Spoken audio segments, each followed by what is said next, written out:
Ayan guys, for today's video, bali maghakot tayo ngayon ng baybay. Ayan. So, ayan. So para magkapira tayo para ang wifi kasi nabusan ako ng wifi eh. So ngayon hakotin ko. Makatatlo lang ako na sako. 140 210. So okay na. Itong sako. So yan ang hakotin ko na yan. So dandan lang. Ayan. So ayan guys, bali naghakot ulit ako ngayong araw na to. Ay hapon nga pala. So ngayong hapon ay naghakot ako ng buhangin. So ano tawag dito, kailangan natin maghakot ng buhangin. Kahit makatatlo lang tayo dito sa maghapon, sa hapon na to makatatlo lang ako, okay na. So pwede na yan pang gas at saka pang wifi. So, wala nang load yung cellphone ko, kailangan na mag disponer. So yung kasama ko dito wala, so mag-isa lang ako dito. Yung kapatid ko wala kasi ngayon kasama So yung iba naghakot dito, yung iba may naghakot naman dito. So hindi naman lang ako mag-isa naghakot dito yung dati. So ako lang yung mag-isa na solo dito, na walang kuro kasama dito. So okay lang yan. Importante makakot lang tayo ng tatlo, pwede na, retira na. So ayan guys, bali punta na ako doon. Ayan, so, may naman. So ayan, bali ito yata yung sinasabi ni Teo yung diprapan. Ayan grabe mataas pala to, dito 7 meter taas. Ayan ganyan. Yung bato, ayan isang kubiko daw yan. Tapos kukuha ng bato galing sa ilog punta dito. So mula dito pa dyan hanggang doon punta dito.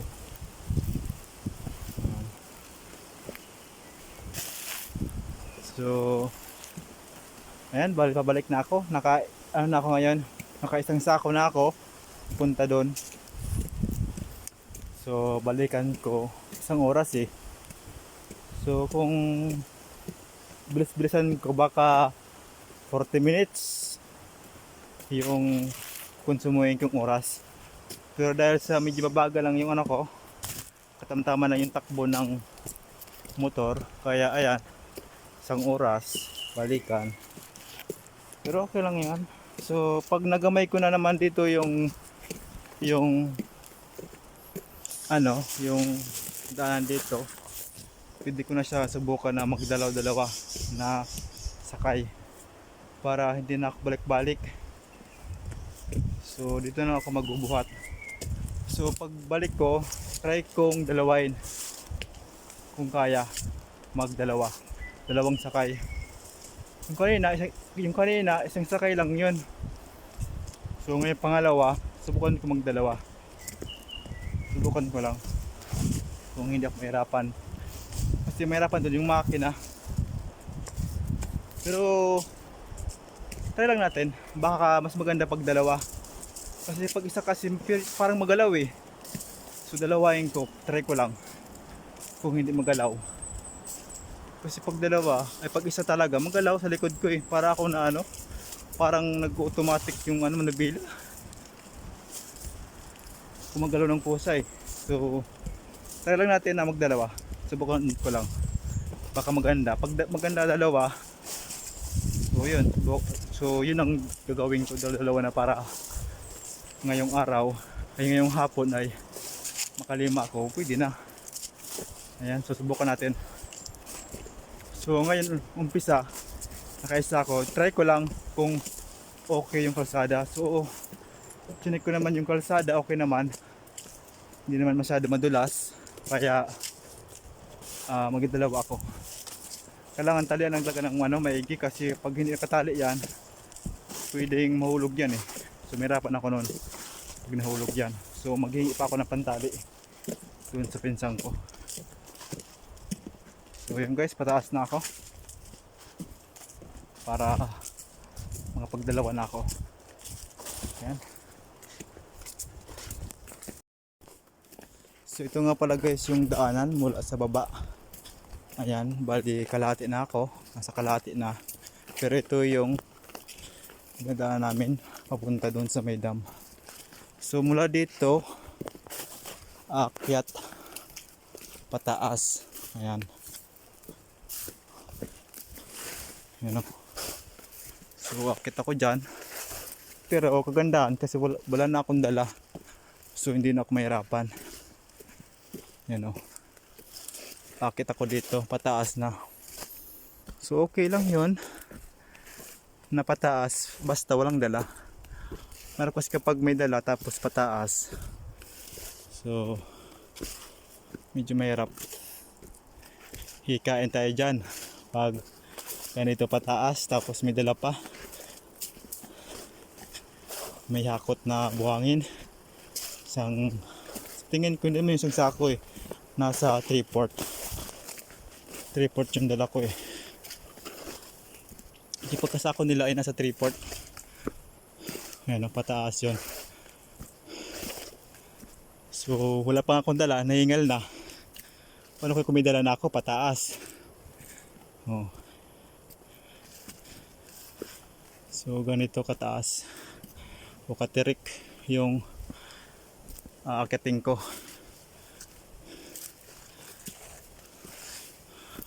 Mas maganda talaga kapag ganito pataas lang na pabalik. Basta wag lang pataas na papunta doon sa may dam. Kasi wala, hingal. Oh, pataas yan eh. Ito nga eh, wala akong dala. Cellphone lang ang dala ko pero nahingal na. Paano pa kaya kung may dala ako? Pagdating sa unahan, yan, pantay na yan o patag na. So okay na. Dito lang talaga. Ayan o. Oh. So okay pa nga to eh kasi hindi masyado matirik. Pero kahit ganun, mahirap yun pag may tarong kang dala. Ayan, so yun na. Pantay na to. Ayan ka na. So ayan guys, bali sinubukan ko nga pala yung dalawang sakong buhangin. Ayan. So dalawa na siya oh. So sinubukan ko para makatipid ako sa gasolina. Kasi kung isa kasi medyo madoble yung biyahe ko at saka yung gasolina madoble din. So compare dito sa dalawang sako, isang gasolina lang pupunta doon, balikan. So yun lang ang makonsumo ko, dalawa na siya compare doon sa isahan lang. So mas makatipid ako kapag dalawa. Ayan. So bali kaya naman ang motor ng Badja 100 lang yun. Kaya naman iakyat dito. Ayan. So pagkita ko sa inyo guys yung inaakyat niyan.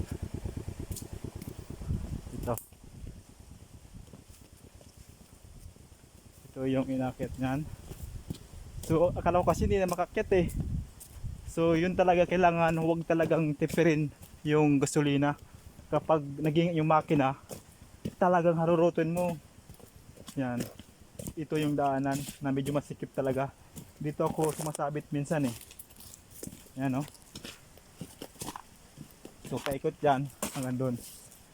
So dyan ako sumasabit. Minsan dito ako sumabit eh. Yan oh. May mga kalog na yan. Mga lubak na yan. Yan oh. Sumasabit ako dyan.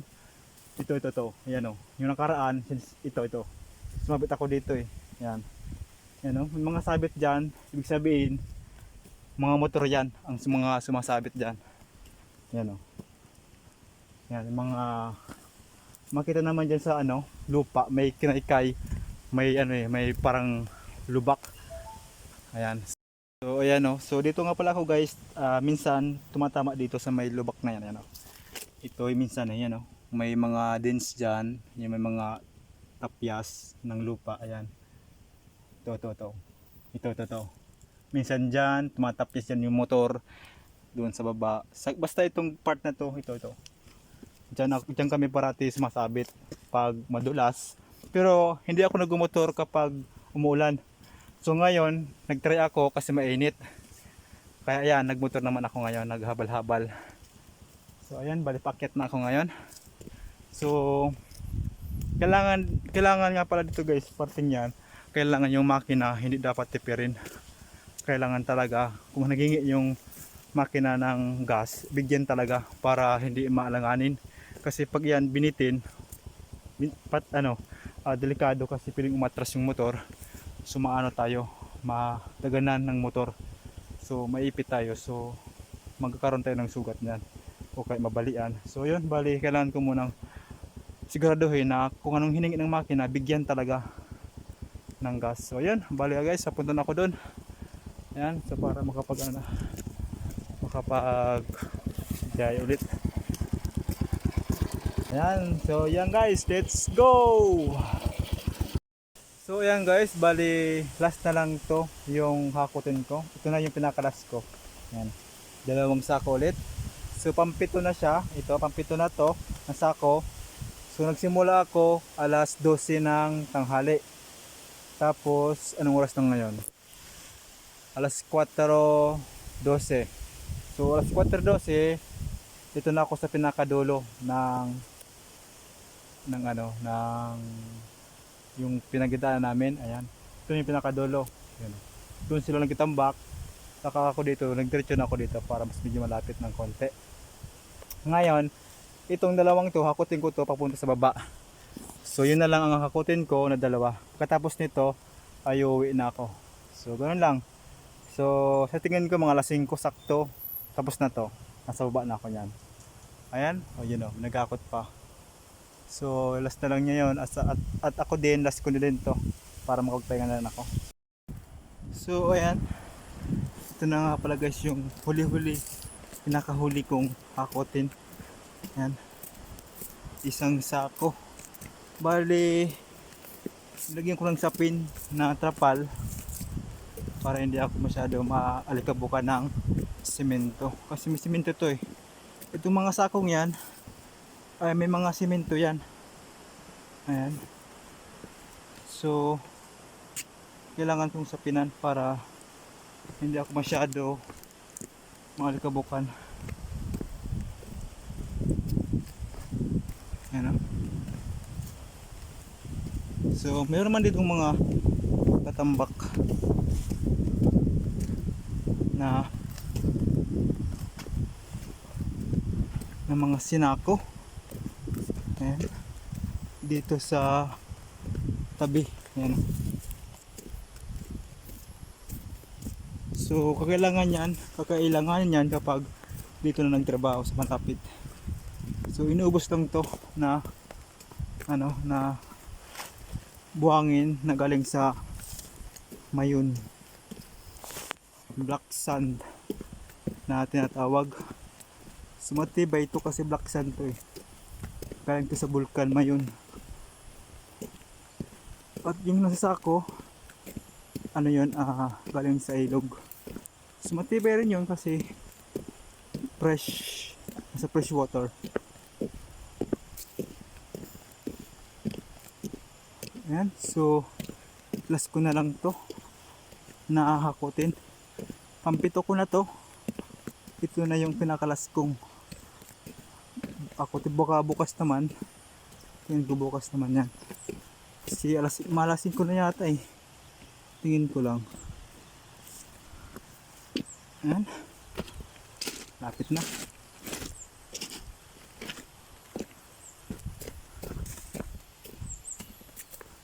So bali sineseparate namin yung hinahakot.